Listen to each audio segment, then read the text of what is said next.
The fast explainer presents the final cut. अगर आपको movie का एक्सप्लेनेशन अच्छा लगता है तो प्लीज़ लाइक एंड सब्सक्राइब करें।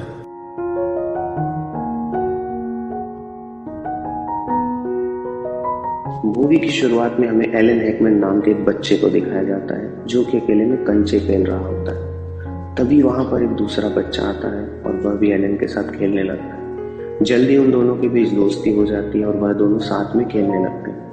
और दूसरे बच्चे का नाम लुइस होता है और एलन लुइस को बताता है कि वह यहाँ पर नहीं रहता, वह अपने पेरेंट्स के साथ यहाँ पर एक दिन के लिए घूमने आया था। आगे वह दोनों साथ में चलने लगते हैं और रास्ते में एलन को एक सुनसान फैक्ट्री दिखाई देती है और वह दोनों फैक्ट्री में चले जाते हैं। तभी दोनों को वहां पर एक लकड़ी का पट्टा दिखाई देता है जिसके नीचे एक बड़ा सा चैम्बर बना हुआ था और एलन उस पट्टे पर चलकर दूसरी तरफ चला जाता है और फिर एलन लुइस को भी यही करने को कहता है।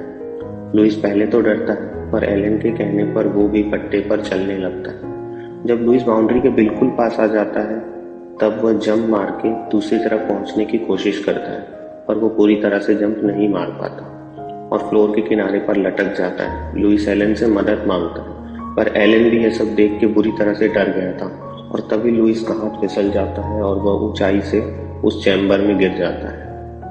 एलन नीचे झांक कर देखता है तो लुइस जमीन पर पड़ा हुआ था।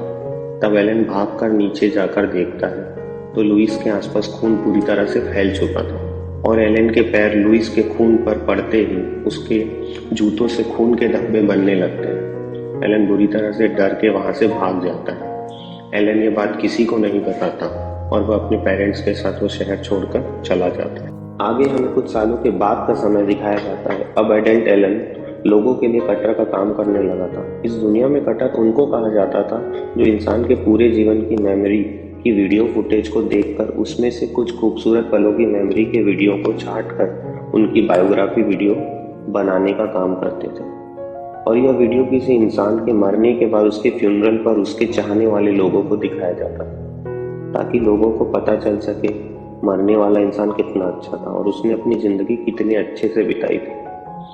असल में इस टेक्नोलॉजी को जॉय इम्प्लांट कहा जाता था। जॉय इम्प्लांट एक मेमोरी चिप होती थी जो इंसान के पैदा होने के बाद उसके दिमाग में लगाई जाती थी। ये चिप लगाने के बाद इंसान अपने जीवन में अपनी आंखों से जो कुछ भी देखता था वह सब इसमें रिकॉर्ड हो जाता था ताकि मरने के बाद देखा जा सके एक इंसान ने अपने जीवन में क्या क्या किया है और इसके चाहने वालों को भी यह सब दिखाया जा सके। एलन इम्प्लांट चिप के साथ कटर का काम करता था। वह इंसान की जिंदगी की पूरी मेमोरी को देखकर उसमें से कुछ खूबसूरत पलों का वीडियो बनाकर दिखाया करता था और यही कटर का काम होता था और इस वीडियो फुटेज को रीमेमोरी कहा जाता है। आगे हमें फिल्म में दिखाते हैं कि एलन ने मृत डैनी की रीमेमोरी फिल्म बनाई होती और डैनी का भाई उसको देख रहा होता है और इस फिल्म में उसके पैदा होने से लेकर उसके बचपन और जवानी की खूबसूरत यादों को दिखाया जाता है। डैनी का भाई यह फिल्म देखकर काफी खुश होता है और वह एलन को कहता है तुमने काफी अच्छा काम किया है। डैनी के भाई के वापस जाने के बाद एलन वापस से रीमेमोरी वीडियो पर काम करने लगता है और एलन को डैनी की मेमोरी में एक वीडियो क्लिप दिखाई देती है जिसमें डैनी अपनी बीवी को बुरी तरह से पीट रहा है। एलन उसको देखता है और उसको डिलीट कर देता है। मूवी के अगले सीन में हमें दिखाते हैं कि एलन मेट्रो में अपने लैपटॉप जैसे खास डिवाइस को लेकर जा रहा है। आगे ट्रेन रुकती है और एलन बाहर निकलकर एक बिल्डिंग में पहुंचता है और उस बिल्डिंग में अपनी पुरानी दोस्त हेलेमा से मिलता है जो कि उसी के प्रोफेशन से थी। वो भी एक कटर का काम किया करती थी। थैलेमा के साथ उसके असिस्टेंट माइकल और हसन भी थे। तब हसन एलन को एक पैम्फलेट दिखाता है और वह कहता है एंटी जॉय इम्प्लांट ग्रुप काफी सक्रिय हो चुका है और यह ग्रुप इम्प्लांट को भगवान की इच्छा के खिलाफ बताता है। एलन हसन की बातों पर ज्यादा ध्यान नहीं देता और वह थैलेमा से उससे बुलाने की वजह पूछता है। थैलेमा उसे बताती है मेरे पास नया प्रोजेक्ट आया था कटर का काम करने के लिए, लेकिन मैंने उस प्रोजेक्ट को रिजेक्ट कर दिया क्योंकि उस प्रोजेक्ट में जो वीडियो थी शायद वो मैं नहीं देख पाती, क्योंकि जिस इंसान के इम्प्लांट चिप को निकाला गया था वो एक बहुत ही पापी और घटिया इंसान था। उस आदमी का नाम चार्ल्स बेनिस्टर था। बेनिस्टर के मरने के बाद उसकी वाइफ एक कटर को ढूंढ रही थी रीमेमोरी वीडियो बनाने के लिए। चार्ल्स बेनिस्टर असल में एक IT कंपनी का वकील होता है और यह वही कंपनी होती है जो जॉय इम्प्लांट मैन्युफैक्चर करती है। थैलेमा कहती है मुझे लगता है तुम यह कटर का काम कर सकते। चार्ल्स बेनिस्टर के बारे में सुनकर एलन इस काम को करने के लिए तैयार हो जाता है। एलन उस बिल्डिंग से निकलने के बाद एक लाइब्रेरी के बाहर जाकर खड़ा हो जाता है और वह लाइब्रेरी के अंदर खड़ी डेलिलिया नाम की एक लड़की को देखने लग जाता है। फिर अंदर जाकर डेलिलिया से मिलता है, जो कि एलन की एक अच्छी दोस्त होती है, और एलन और डेलिलिया आपस में बात करते हैं और दोनों एलन के घर आ जाते हैं। वहाँ एलन डेलिलिया को वो डिवाइस दिखाता है जिससे वो इम्प्लांट की वीडियो को एडिट करता था और रीमेमरी के वीडियोस बनाया करता था। आगे एलन डेलिलिया को एक खूबसूरत वीडियो दिखाता है जिसमें एक आदमी के रिवर्स एजिंग का वीडियो एडिट किया होता है, जिसमें उसके बुढ़ापे से लेकर उसके बचपन तक के वीडियो फुटेज होते हैं। यह देखकर डेलिलिया काफी खुश होती है और डेलिलिया एलन से पूछती है, तुम इंसान की सब मेमोरी में से अच्छी मेमोरीज को छांट कर अपनी वीडियोस में डाल देते हो, और बाकी मेमोरीज का क्या? एलन कहता है कि मुझे इसी काम के लिए चुना जाता है। मैं सिर्फ अच्छी मेमोरी को चुनकर उनका रिमेमरी वीडियो बनाऊं, बाकी मेमोरी से किसी को कोई भी मतलब नहीं होता। आगे एलन और डेलिलिया दोनों साथ में इंटीमेट होते हैं।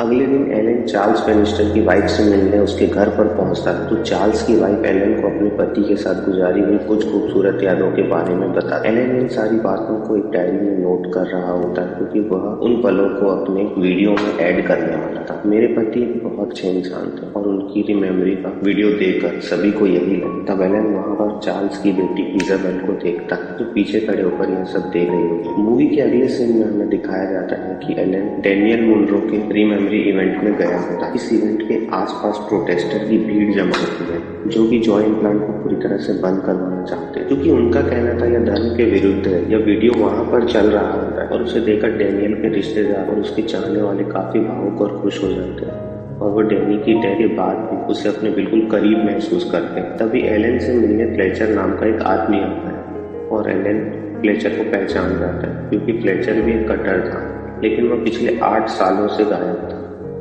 और किसी को नहीं पता था कि वह क्या काम कर रहा है। तब एलन फ्लेचर से उसके मिलने की वजह पूछता है। फ्लेचर कहता है कि मैंने सुना है कि तुमने चार्ल्स बेनिस्टर की रिमेमरी बनाने का काम लिया है। मैं चाहता हूँ कि यह काम तुम मुझे दे दो और इसके बदले में मैं तुम्हें $5 लाख दूंगा। तब एलन फ्लेचर के ऑफर को रिजेक्ट कर देता है क्योंकि ऐसा करना कटर के रूल्स के खिलाफ था। कोई भी कटर किसी भी क्लाइंट की मेमोरी वीडियो को किसी को भी नहीं बेच सकता था। डैनी की रिमेमरी वीडियो खत्म हो जाती है और डैनी का भाई एलन को थैंक्स करता है। एलन वहां से जाने लगता है तो रास्ते में खड़े प्रोटेस्टर्स अब एलन पर चिल्ला रहे होते हैं और उसका काम बंद करने के लिए कहते हैं। मूवी के अगले दिन में दिखाया जाता है एलन हाईटेक कंपनी के ऑफिस में पहुंचा होता है और वहां से उसे चार्ल्स बेनिस्टर की प्लांट चिप मिलने वाली थी। एलन उसे लेकर अपने घर पर जाता है और चार्ल्स बेनिस्टर की रिमेमरी वीडियो पर काम शुरू करता है और एलन को चार्ल्स की मेमोरी में कुछ ऐसी वीडियो मिल जाती है जहां चार्ल्स अपनी खुद की बेटी इजाबेल के साथ कुछ पूरा काम कर रहा था। इतनी घटिया हरकत होते देख एलन उसको डिलीट कर देता है। एलन आगे काम करने लगता है। तभी एलन के सामने एक पार्टी की क्लिप आती है और उसमें उसे एक मोटा चश्मा पहने हुए आदमी दिखाई देता है। वो आदमी अपना चश्मा उतारकर अपनी शर्ट से साफ करने लगता है।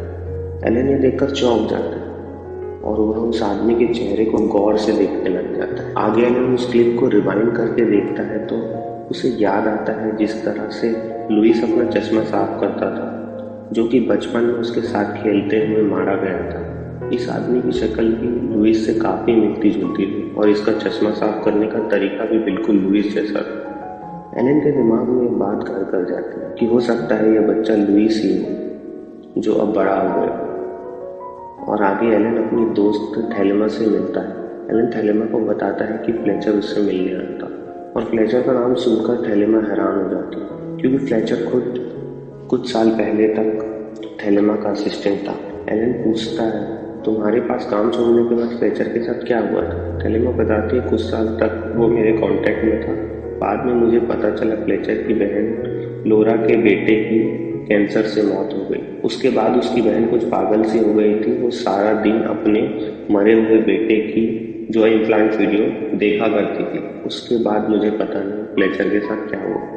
एलन थेलेमा से पूछता है क्या तुम्हें लगता है फ्लेचर एंटी इम्प्लांट गैंग से मिला हुआ था? थेलेमा कहती है तुमने ये सब रूमर्स सुने होंगे। एलन बताता है फ्लेचर मुझसे बेनिस्टर के इम्प्लांट का वीडियो खरीदना चाहता। थेलेमा कहती है ये एंटी इम्प्लांट गैंग वाले बहुत वायलेंट हो गए। मेरे असिस्टेंट माइकल को भी इन लोगों ने बहुत मारा। इसलिए मैं तुम्हें एडवाइस करता हूँ कि तुम बेनिस्टर की इम्प्लांट से उसकी वाइफ को वापस कर दो। एलन उसे बताता है कि मैं ये वीडियो फुटेज उसे वापस नहीं कर सकता क्योंकि मैंने उसमें एक आदमी को देखा है जिसको मैं परसों से ढूंढ रहा था। एलन यहाँ उस मोटे चश्मे वाले आदमी की बात कर रहा था जिसे वो लुइस समझ रहा था। आगे एलन वहां से निकलकर अपने लिए एक गन का इंतजाम करता है। उसके बाद एलन रेलवे स्टेशन पर फ्लेचर के साथ एक मीटिंग अरेंज करता है और वहाँ फ्लेचर एलन से मिलकर कहता है तुम अपने आसपास देखो, यहाँ पर 20 आदमी में से एक आदमी के अंदर इम्प्लांट चिप लगी हुई है और इस चीज ने हमारी सोसाइटी को बर्बाद कर रहा है क्योंकि हर इंसान यही सोचता है कि जो सब कुछ वह कर रहा है वह सब कुछ किसी के मेमोरी में रिकॉर्ड हो रहा है। लोगों का नेचुरल बिहेवियर पूरी तरह से बदल चुका है। हर इंसान का एक बेसिक राइट्स होता है कि वो किसी के वीडियो में नहीं आना चाहता। इस पर एलन कहता है कि मैंने ये टेक्नोलॉजी नहीं बनाई, लोगों को टेक्नोलॉजी पसंद आ रही थी क्योंकि ये लोगों की जरूरत पूरी कर रही है, इसलिए लोग इसे यूज कर रहे हैं।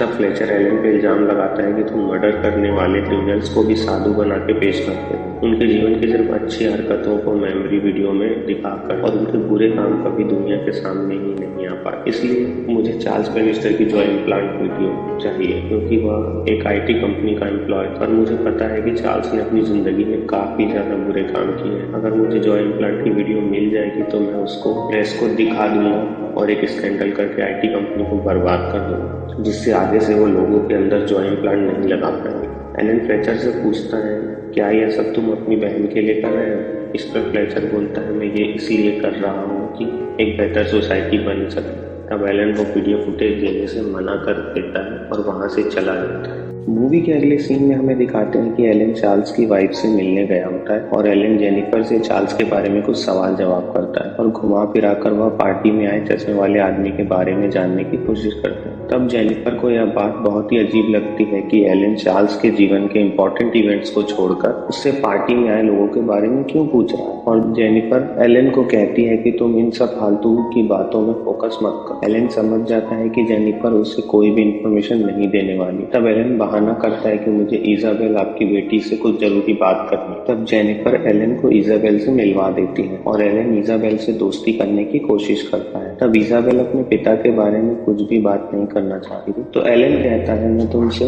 तुम्हारे पिता के बारे में कुछ नहीं पूछूंगा, और बातों ही बातों में वह उस मोटे चश्मे वाले आदमी के बारे में पूछता है। इजाबेल उस आदमी को जानती थी तो वह बताती है वह मोटे चश्मे वाले अंकल लुइस हर्ट थे जो मुझे पढ़ाते थे, जो अब मर चुके हैं क्योंकि पिछले साल ही रोड एक्सीडेंट में उनकी मौत हो गई थी। एलन ये जानकर खुश होता है कि वह आदमी लुइस ही था क्योंकि एलन को हमेशा इस बात का अफसोस रहता था कि लुइस उसकी वजह से मारा गया था। आगे एलन थेलेमा के असिस्टेंट हसन के पास जाता है और उससे मदद मांगता है क्योंकि हसन का एक कजिन IT कंपनी में काम करता था। अब एलन हसन की गाड़ी में बैठकर IT कंपनी के स्टोर में पहुंचता है। तब हसन का कजिन दोनों को IT कंपनी के रिकॉर्ड रूम में ले जाता है। वहां से रजिस्टर ढूंढकर एलन को पता चलता है कि उसके उम्र के आसपास के लोगों की सारी फाइल IT के 1500 सीरीज वाले डब्बे में रखी है। एलन वहां जाकर फाइल को ढूंढता है तो उसे वह बॉक्स मिल जाता है और वह बॉक्स में उस फाइल को ढूंढने लगता है, पर उसे उस बॉक्स में लुइस हंट के नाम की कोई भी फाइल नहीं मिलती। तब उसकी नज़र एक दूसरी फाइल पर पड़ती है और इस फाइल पर लिखा हुआ था A.W. हैकमैन। वह फाइल खोल कर देखता है तो उसे पता चलता है कि उसके अंदर भी जॉय इम्प्लांट लगा हुआ है जो उसके पेरेंट्स ने उसके पैदा होने पर लगवाया था। जब उसे जॉय इम्प्लांट का पता चलता है तो उसकी पूरी दुनिया बदल जाती है। फिर एलन काफ़ी परेशान हो जाता है और वो डेलिलिया को मिलने के लिए बुलाता है और दोनों कुछ वक्त साथ में बिताते हैं।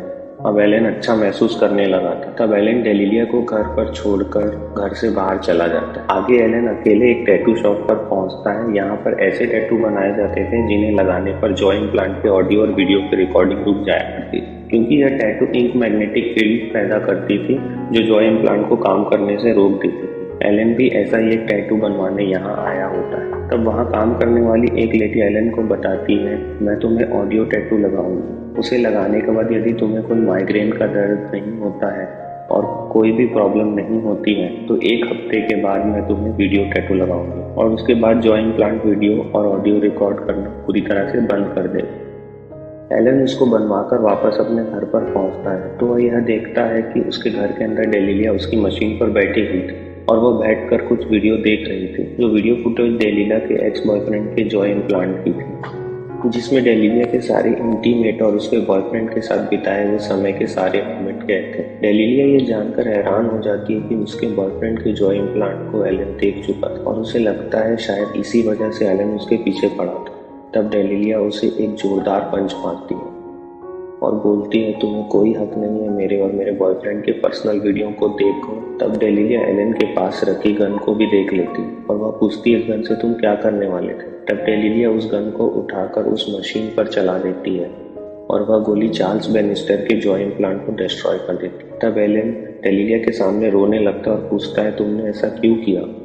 तब डेलिलिया गुस्से में वहां से चली जाती है। आगे एलन डैमेज इम्प्लांट को लेकर हसन के पास पहुंचता है और हसन उसे देखकर कहता है, ये तो पूरी तरह से डिस्ट्रॉय हो चुका है, अब इसमें से कोई भी वीडियो फुटेज नहीं निकाली जा सकती। एलन कहता है, अगर ऐसा है तो फिर हमें दूसरे तरीके से फुटेज निकालनी पड़ेगी।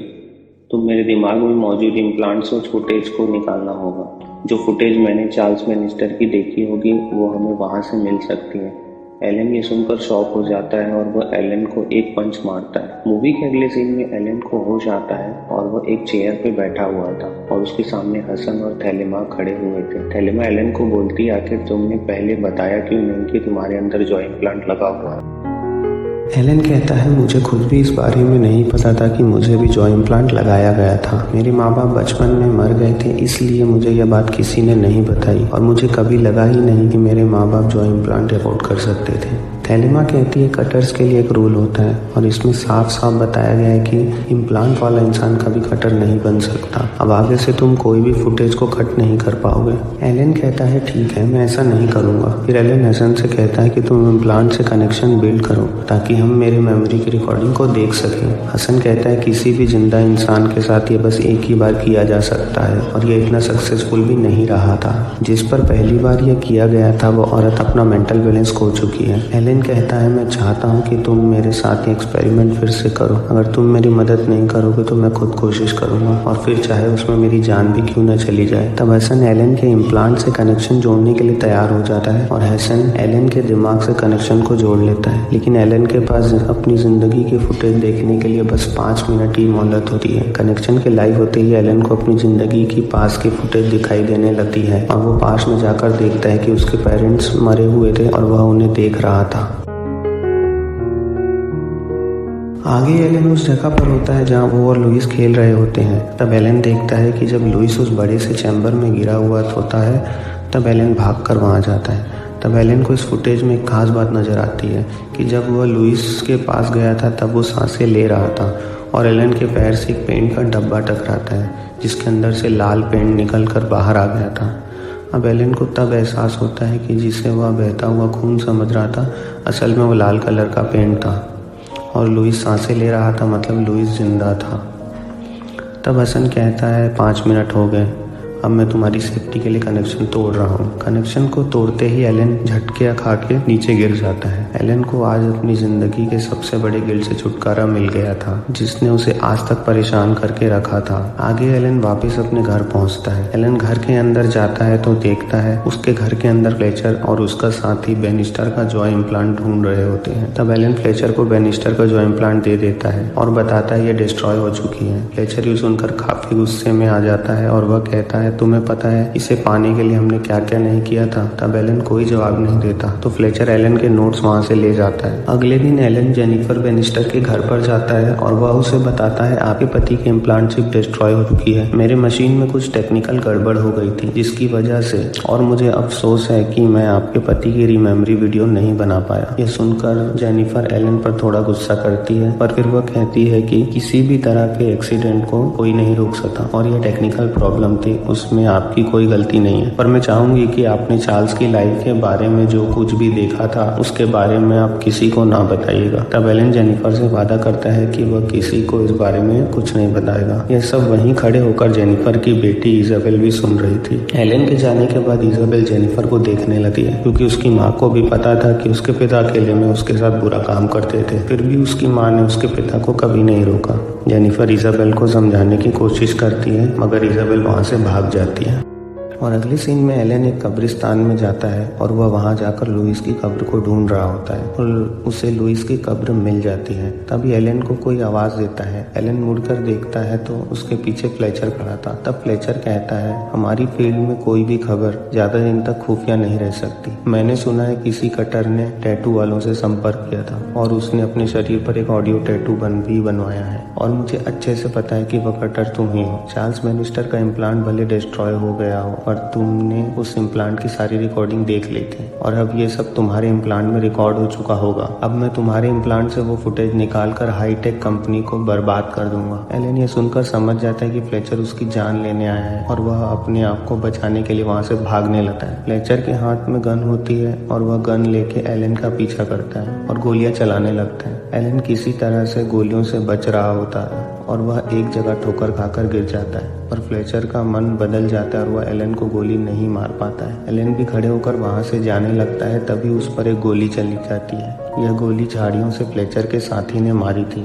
गोली लगते के साथ ही एलन दम तोड़ देता है। अगले सीन में दिखाते हैं फ्लेचर ने एलन के दिमाग से इम्प्लांट को निकाल लिया होता है और अब वह एलन की सारी जिंदगी की फुटेज को देख रहा होता है। फ्लेचर को फुटेज देखते देखते चार्ल्स बैनिस्टर की वो वाली फुटेज भी मिल जाती है जिसमें चार्ल्स बैनिस्टर अपनी बेटी इजाबेल के साथ गलत काम कर रहा था।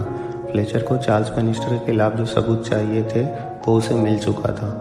आगे फ्लेचर को एलन की फुटेज दिखती है जिसमें वो शीशे के सामने तैयार हो रहा था। फ्लेचर एलन की आंखों में देखता है और उससे कहता है, तुम्हारी फुटेज एक नेक काम करने के काम आएगी, इससे पूरी दुनिया की भलाई होगी। फ्लेचर एलन से यह वादा करता है और यह मूवी यहीं पर एंड हो जाती है।